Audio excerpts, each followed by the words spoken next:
नेपालकै पहिलो आधुनिक सुरुङ मार्गको उद्घाटन पहिला भने नेताहरूले कैँचीले रिबन काटेर उद्घाटन गर्थे भने अहिले चाहिँ फ्रक ढङ्गमा त्यही काम गर्ने कामदार एकजना बुवाले रिबन काटेर उद्घाटन गर्नुभएको छ। पहिला यो भिडियो हेर्नुहोस्। यहाँ मिस्त्री काम गर्नुहुन्थ्यो, आज उद्घाटन हुँदाखेरि मन्त्रीले तपाईलाई उद्घाटन गर्नुहोस् भनेर कैँची हातमा दिनुभयो, तपाईले रिबन काट्नुभयो र नेपालकै पहिलो आधुनिक सुरुङ मार्ग उद्घाटन गर्नुभएको छ। बुवा नमस्ते। नमस्ते।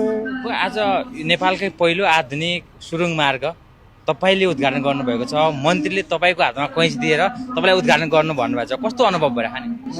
धेरै राम्रो भयो। ए खुसी हुनुहुन्छ? खुसी छौँ। के भन्नुहुन्छ मन्त्रीलाई? मन्त्रीलाई के भन्ने अब धेरै धन्यवाद भन्ने। तपाईलाई उद्घाटन गर्न दिनुभएको छ, धन्यवाद भन्नुहुन्छ कि के भन्नुहुन्छ? धन्यवाद भन्नु।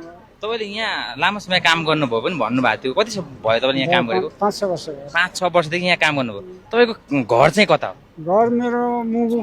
मुगु झैन। कहिले बोलाएको उद्घाटन गर्न आउनु भनेर? आउनु भन्ने मदन सरले हाजमुका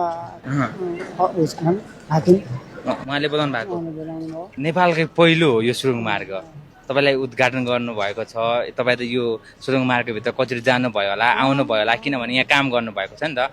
यो सुरुङ मार्ग अब चाहिँ सर्वसाधारणले जान पाउने भयो, गाडी चल्ने भयो भन्दाखेरि तपाईँले चाहिँ कस्तो फिल भइरहनु भयो? धेरै खुसी कुरा भयो। एकदमै खुसी हुनुहुन्छ? एकदम खुसी। सबै मुगु के अरे नेपाल राष्ट्रभरि अहिले हामी पश्चिमका मान्छेलाई, दुर्गमका मान्छेलाई धेरै सुविधा।